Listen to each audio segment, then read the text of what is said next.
दोस्तों नमस्कार।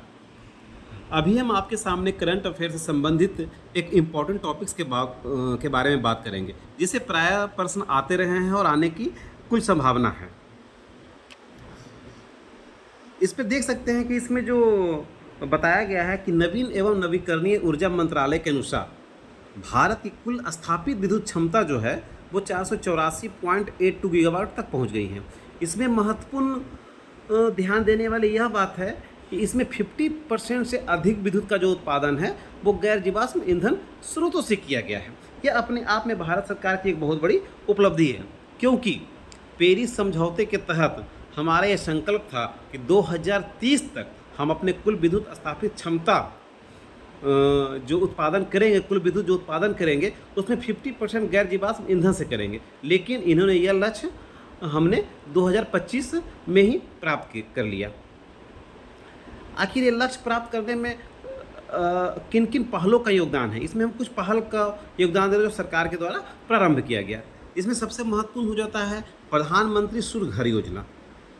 प्रधानमंत्री सूर्य घर योजना जो है प्रधानमंत्री की एक महत्वाकांक्षी योजना है, जिसकी घोषणा उन्होंने 15 फरवरी 2024 की थी। इसकी विशेषता क्या है, इसमें सोलर रूफटॉप स्थापित करने के लिए सब्सिडी प्रदान की जाती है, और यह जो सब्सिडी जो है वो 30,000 से लेके 78,000 तक प्रदान की जाती है।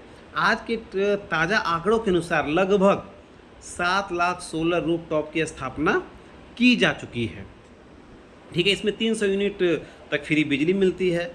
इसमें एक इम्पॉर्टेंट फैक्ट को आप ध्यान दीजिएगा कि दादर नगर हवेली एवं दमन एवं दीव केंद्र शासित प्रदेश पहला केंद्र शासित प्रदेश बन गया है जो अपना कुल विद्युत उत्पादन जो है गैर जीवाश्म ईंधन से प्राप्त करता है। दूसरा क्या है कि पीएम कुसुम योजना जो है भी प्रधानमंत्री के द्वारा स्टार्ट की केंद्र सरकार की योजना है। इसमें किसान को सौर ऊर्जा से चलने वाले पंप उपलब्ध कराए गए हैं, जिससे कृषि हेतु ऊर्जा संभव हुई है।